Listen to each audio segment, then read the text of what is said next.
Chapter 4 बुरी भावनाएं। आशिमा ने अर्णव की तरफ जाते हुए कहा, जी अर्णव सर, आपने बुलाया, और दोनों हाथों से उसे कॉफी दे दी।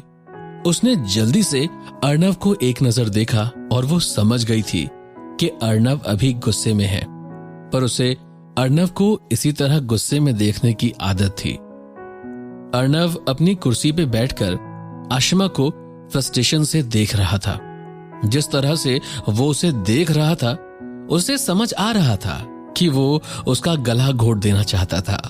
उसके राइट हैंड साइड का ड्रॉर ठीक से बंद नहीं था, क्योंकि उसमें वो न्यूज़पेपर भरे हुए थे जो वो आशिमा के आने से पहले सुबह लेकर आया था। तभी अचानक अर्णव ने आशिमा पर चिल्लाकर कहा, पागल हो क्या? आशिमा सर झुकाकर खड़ी रही और दबी आवाज में खुद से बातें करने लगी कि अब उसने क्या गलत कर दिया। उसका तो मन किया कि पलट के बोल दे, अर्णव खुद बेवकूफ है और उसका पूरा परिवार भी बेवकूफ है। पर जब उसे ध्यान आया कि अर्णव उसका बॉस है, तो उसने खुद को किसी तरह रोक लिया। अर्णव ने देखा कि आशिमा का सर झुका हुआ है और उसकी गाल गुस्से से फूले हुए हैं, तो वो अपना गुस्सा रोक नहीं पाया और उसने सामने रखी कॉफी एक झटके में पी ली थी। थू! अर्णव ने मुंह में भरी कॉफी तुरंत बाहर निकाल दी। उसने जानबूझकर कॉफी का कुल्ला किया था। पूरी मेज पर कॉफी बिखर गई थी और बदकिस्मती से आशिमा के चेहरे और अर्णव की वाइट शर्ट पर भी कॉफी गिर गई थी। आशिमा ने झुंझलाहट में आंखें छोटी करी और होठ आपस में दबा लिए थे। अर्णव ने गुस्से में कॉफी का कप जमीन पे फेंक दिया और फिर वो जोर से चिल्लाया, आशिमा, क्या तुम मुझे जान से मारना चाहती हो? आशिमा ने कॉफी बनने के तुरंत बाद ही सर्व कर दी थी, इसलिए वो एकदम खौलती हुई गर्म थी। आशिमा अर्णव की इस बात से गुस्से में आ गई थी और अब वो बिल्कुल सहन नहीं कर पा रही थी। उसने अपना सर उठाया और जवाब दिया कि जब मैं कॉफी तुरंत ही बनाकर ला रही हूं तो जाहिर है कि वो खौलती हुई गर्म ही होगी। पीने के पहले आपने उसे ठंडी क्यों नहीं होने दी? अर्णव ने गुस्से में कहा, आशिमा, तुम्हारी हिम्मत कैसे हुई मुझसे इस तरह बात करने की? आशिमा ने अर्णव की तरफ देखा और घमंड से पीछे मुड़कर ऑफिस से बाहर जाने लगी। उसे एक बात तो अच्छे से समझ आ गई थी कि बॉसेस को कभी बिगाड़ना नहीं चाहिए। जितना उनको बिगाड़ोगे उतना ही वो सर पे चढ़ेंगे। अर्णव ने आशिमा को जाते हुए देखा। उसने बस किसी तरह खुद को रोक लिया कि वहां टेबल पर रखी हुई एस्ट्रे वो उस पे ना फेंक दे। अर्णव ने चिल्लाकर कहा, वापस आओ आशिमा। पर आशिमा ने तो जैसे मानो अर्णव की आवाज सुनी ही ना हो। उसने आराम से दरवाजा खोला और कमरे के बाहर चली गई। आशिमा के बाहर जाकर दरवाजा बंद करते ही अर्णव का गुस्सा जैसे छूमंतर हो गया। उसने अपनी पीछे रखी कुर्सी खींची और उस पे इत्मीनान से बैठ गया। एक हाथ से अपना कॉलर सही करते हुए दूसरे हाथ से उसने अपने बगल के ड्रॉर से न्यूज़पेपर्स निकाले। उसमें हेडलाइन थी कि तनीषा त्यागी फिल्म की शूटिंग के लिए वापस आ गई है। अर्णव सिंह ने एयरपोर्ट पे उन्हें बुके दिया और अपनी पर्सनल सेक्रेटरी के साथ उनका स्वागत किया। पेपर में एक फोटो भी छपी थी जिसमें आशिमा झुककर बैठी हुई है और वो तनीषा के पैर की मालिश कर रही है। इसे काफी एम्बैरेसिंग तरीके से दिखाया गया था। अगर अर्णव के हाथ में होता तो वो कभी वो फोटो ना देखता। फोटो देखने के बाद अर्णव फिर से गुस्से से भर गया था। उसने दोनों हाथों से पेपर को क्रश किया और डस्टबिन में फेंक दिया और कहा कि यह लड़की मुझसे तब से कंपटीशन कर रही है जब से हम बड़े हुए हैं। अब तो मुझे आदत हो गई है इन सब की। उसने अपनी सेक्रेटरी का एक्सटेंशन नंबर मिलाया। एक बीप की आवाज के बाद आशिमा की आवाज आई और उसने बोला, यस अर्णव सर। पर अर्णव का गुस्सा अभी शांत नहीं हुआ था। उसने बोला कि मेरे लिए एक ग्लास वाटरमेलन जूस लेकर आओ और उसमें बर्फ जरूर डालना। अर्णव ने आशिमा का जवाब सुने बिना ही कॉल रख दिया। पर आशिमा ने कॉल एंड होने की बीप की आवाज सुन ली थी। आशिमा ने सोचा कि इसका क्या मतलब हुआ? क्या इसका यह मतलब है कि अर्णव सर अभी भी गुस्सा है? उन्होंने बर्फ वाला तरबूज का जूस मांगा है। उन्हें अभी अभी गर्मा गर्म कॉफी से मुंह जलवाकर अच्छा नहीं लगा होगा। जैसे ही आशिमा ने पहले की घटना पे विचार किया, वो खुद को मुस्कुराने से रोक नहीं पाई और उसने मुस्कुराते हुए अपना सिर हिलाया। वो उसके लिए कुछ नहीं कर सकती थी। वो उठी और अर्णव की ऑफिस की तरफ चली गई। फिर क्या हुआ जानेंगे अगले एपिसोड में मेरे यानी विकास के साथ। इस कहानी के सभी एपिसोड सुनने के लिए पॉकेट एफएम पर हमें सब्सक्राइब करना ना भूलें। Episode 5 popular celebrities. आशिमा ने दरवाजा खोला और ऑफिस में घुस गई। बेडरूम का दरवाजा हल्का सा खुला हुआ था, पर अर्णव कहीं दिख नहीं रहा था। कल के कांड से जो दर्दनाक सीख उसे मिली थी वो उसके दिमाग में घर कर गई थी। वो वहीं रुक गई। उसने तरबूज का जूस वहीं रख दिया और जल्दी से ऑफिस से बाहर निकल गई। अगली सुबह सब जगह ये न्यूज थी। एयर वॉइस कंपनी के एमडी ने एक एड शूट के लिए अवार्ड विनिंग एक्ट्रेस तनीषा त्यागी को रिजेक्ट कर दिया। शहर के एक बड़े होटल में उन्हें एक साथ आते जाते देखा गया। इस स्कैंडल ने हर जगह न्यूज बना ली थी, मैगजीन, टीवी, सब जगह। आज कंपनी की मंथली मीटिंग थी और उसमें कंपनी की चेयरमैन भी शामिल थी। शुरू होने के 1 घंटे बाद तक भी मीटिंग चल ही रही थी। आशिमा कॉन्फ्रेंस रूम के बाहर ही खड़ी थी, खिड़कियों के सामने आगे पीछे घूम रही थी। आशिमा के बाल घने और काले थे, एकदम सिल्की। उसके बाल उसकी कमर तक आते थे। उसके आगे के बालों से उसका माथा ढक जाता था और वे काले रंग के चश्मे पहनती थी, जिससे उसका आधा चेहरा भी कवर हो जाता था। चश्मे के ट्रांसपेरेंट ग्लास से आशिमा की खूबसूरत सी आंखें अलग ही चमकती थी, पर फिलहाल तो उसकी आंखों में चिंता दिखाई दे रही थी। उसने अपनी घड़ी देखी और वो और ज्यादा टेंशन में आ गई थी। फिर उसने कॉन्फ्रेंस रूम की तरफ सर उठाकर देखा और धीरे से कहा कि शाम के 6 बज गए, ये लोग अभी भी अंदर क्यों हैं? उस वक्त दरवाजा खुला और उसका दिल खुशी से झूम उठा। उसकी आंखों से ही उसकी खुशी देखी जा सकती थी। जब कॉन्फ्रेंस रूम का दरवाजा खुला तो एक बुजुर्ग महिला जो लगभग 70 साल की रही होंगी सबसे पहले बाहर निकल रही थी। उन्होंने ब्राउन रंग की एक साड़ी पहनी हुई थी, डायमंड नेकलेस के साथ। उनका नाम दिव्यानी था और वो कंपनी की चेयरमैन थी।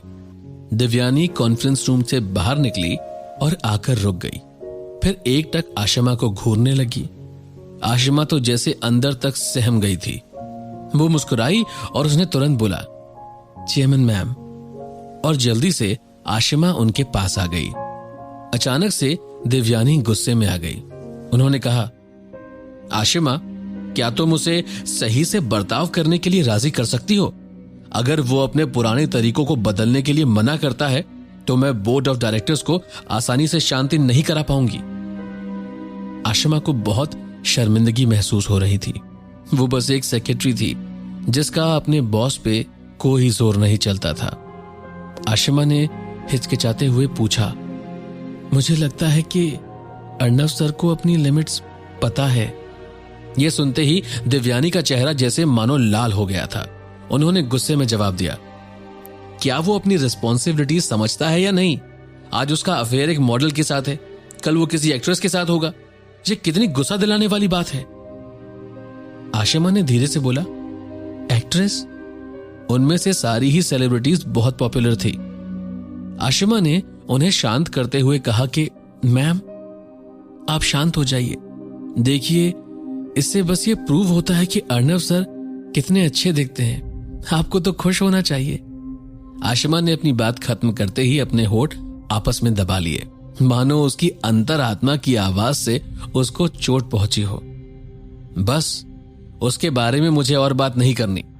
दिव्यानी ने अपना हाथ उठाया और बहुत प्यारी सी मुस्कान के साथ आशिमा को देखते हुए कहा, इस वीकेंड पर डिनर के लिए घर आ जाओ। मैंने अभी हाल फिलहाल में ही 2 नई डिशेस बनानी सीखी हैं और मैं काफी अच्छा बना लेती हूं। आशिमा ने हामी में सर हिलाया और मुस्कुराते हुए कहा, जी जरूर। आशिमा, दिव्यानी उससे कुछ कहने ही जा रही थी कि तभी अर्णव और कुछ लोग कॉन्फ्रेंस रूम से बाहर निकलने लगे तो वो चुप हो गई। अपने पोते को देखकर दिव्यानी का चेहरा फिर लाल हो गया था। पर इसके बाद क्या हुआ और आखिर क्या कहना चाह रही थी दिव्यानी जी आशिमा से, सब कुछ जानेंगे आगे कहानी में। कहानी को आगे बढ़ाएंगे अगले एपिसोड में। सुनते रहिए पॉकेट एफएम मेरे यानी विकास के साथ। और इस कहानी के सभी एपिसोड सुनने के लिए पॉकेट एफएम पर मुझे सब्सक्राइब करना ना भूलें। अगले एपिसोड तक के लिए आप सभी को नमस्कार। एपिसोड 6, अचानक स्टेरॉइड्स पे आना। आशिमा ने धीरे से कहा, अर्नव सर। तभी अर्नव ने उसे डरावने तरह से घूर के देखा। दिव्यानी ने अपना सर उठाकर अर्नव से पूछा, तुम ऐसे क्यों देख रहे हो? उस वक्त वो आशिमा के सामने ही खड़ी हुई थी। उन्हें अखबार की वो हेडलाइंस याद आ गई थी जो उन्होंने आज सुबह ही पढ़ी थी। उन्हें बस अर्नव को मारने का मन कर रहा था। अर्नव ने अपनी नजरें आशिमा पर से हटाई और अपनी दादी मां को देखने लगा। अर्नव ने एक बनावटी हंसी के साथ उनसे पूछा, आपने क्या आज सुबह कोई भांग खा ली थी क्या? ये सुनते ही दिव्यानी ने अपना हाथ उठाया और जोर से अर्नव के कंधे पे मारा और गुस्से में कहा, आज तो मैं इस बदमाश को मार ही डालूंगी। इसमें अपने से बड़ों से बात करने की जरा भी तमीज नहीं है। फिर उन्होंने अपना मन बदल लिया और कहा, जब भी मैं अर्नव को देखती हूं मैं अपना आपा खो देती हूं। मैं जा रही हूं यहां से। आशिमा अर्नव की दादी मां को बाहर जाते हुए देख रही थी। तभी उसने अर्नव का चेहरा देखा और कहा, मिस तनीषा ने कॉल किया था ये कहने के लिए कि वो हमेशा वाली जगह पे आपका इंतजार कर रही है। अब वो हमेशा वाली जगह कौन सी थी ये बता पाना मुश्किल था। आज सुबह ही अर्नव की नई गर्लफ्रेंड की खबरें पूरे शहर में आग की तरह फैल गई थी, तो जाहिर था कि तनीषा भी बेचैन हो रही होगी।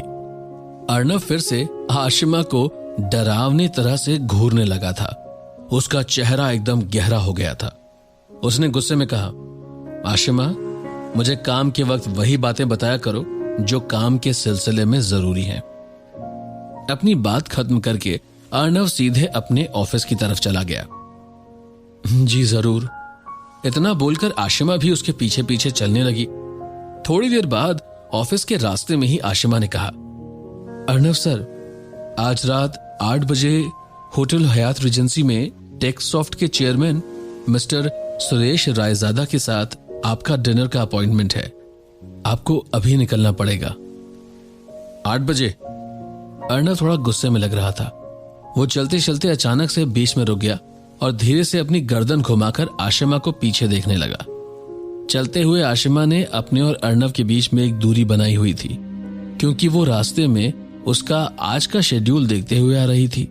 पर आशिमा को यह नहीं पता था कि ऐसे चलते हुए बिना कोई इशारा किए अर्नव एकदम से बीच में रुक जाएगा। इसलिए गलती से आशिमा उसकी पीठ में भिड़ गई। उसकी पॉइंटेड नाक अर्नव की पसलियों में ऐसे टकराई कि आशिमा की आंख में आंसू आ गए थे। वैसे आशिमा नाजुक या कमजोर नहीं थी, पर वो इतनी जोर से टकराई थी कि उसकी नाक में चोट लग गई थी, जिससे उसे बहुत तकलीफ हो रही थी। इसलिए उसकी आंखें लाल हो गई थी। अर्नव ने देखा कि आशिमा की आंखें और नाक दोनों ही लाल हो गई थी और उसकी आंखों में आंसू भी आ गए थे। तभी उसने कहा, मैं देख रहा हूं कि इतने सालों में तुमने अभी तक अपनी ये गंदी आदत नहीं बदली। तुम अभी भी लापरवाह ही हो। उस टाइम आशिमा बहुत ज्यादा खूबसूरत लग रही थी और उसे ऐसे देखकर अर्नव और ज्यादा गुस्से में भर गया था। उसने आशिमा की तरफ अपना हाथ आगे बढ़ाया और उसकी नाक इस तरह कसकर पकड़ ली मानो वो जोर जोर से उस दर्द को बढ़ाने की कोशिश कर रहा हो। अर्नव ने बहुत ठंडे और कड़क अंदाज में कहा, तुम्हारे दिमाग का लेवल तो अब मुझे चिंता में डाल रहा है। अपनी बात खत्म करके वो आशिमा को कुछ सेकंड्स के लिए घूरने लगा और फिर वापस जाने के लिए पीछे मुड़ गया। अर्नव ने आशिमा को उसकी नाक दबाकर जो दर्द दिया था वो उसको कंट्रोल करने की बहुत कोशिश कर रही थी। उसने जोर से न चिल्लाने के लिए बस किसी तरह खुद को रोक लिया था। उसने हल्के हाथों से अपनी नाक मली और फिर जाते हुए अर्नव को देखने लगी। अभी फिलहाल वो कुछ कर भी नहीं सकती थी। उसने मन में सोचा कि आजकल मेरे दिन कुछ ठीक नहीं जा रहे हैं। मेरी जिंदगी तो जैसे दुखों से भर गई है। अब सहन करना बहुत ही मुश्किल हो गया है। थोड़ी देर बाद अर्नव को यह एहसास हुआ कि आशिमा उसके साथ नहीं आ रही है। वो वहीं रुक गया और पीछे मुड़कर टॉन्ट करते हुए कहा, तुम अभी तक वहां क्यों खड़ी हो? क्या तुम मेरे इनविटेशन देने का इंतजार कर रही हो कि मैं अभी आऊंगा और तुम्हें चलने का इनविटेशन दूंगा? आशिमा ने जवाब दिया, ओह सॉरी। और फिर वो चिढ़े हुए अंदाज में अपनी नाक सहलाते हुए अर्णव के पीछे चल पड़ी। जैसा काम करोगे वैसा ही फल मिलेगा। आशिमा और अर्णव इस कहावत के जीते जागते उदाहरण थे। बचपन में आशिमा अर्णव से ज्यादा लंबी थी। उसने अपने दादाजी से मार्शल आर्ट्स की कुछ टेक्निक सीखी हुई थी। अर्णव तो आशिमा के आसपास भी कहीं नहीं था। रही बात पढ़ाई की, तो वहां भी हमेशा अर्णव के मार्क्स आशिमा के मार्क्स से कम ही आते थे। मिडिल स्कूल तक सब कुछ ऐसे ही चलता रहा, पर उसके बाद तो जैसे अर्णव ने स्टेरॉइड्स खा ली हो। वो पढ़ाई में ऐसे ऊंचाइयों पर उठा कि खुद से तो वो आगे बढ़ा ही, पर उसने आशिमा को भी पीछे छोड़ दिया था। फिर क्या हुआ जानेंगे अगले एपिसोड में। सुनते रहें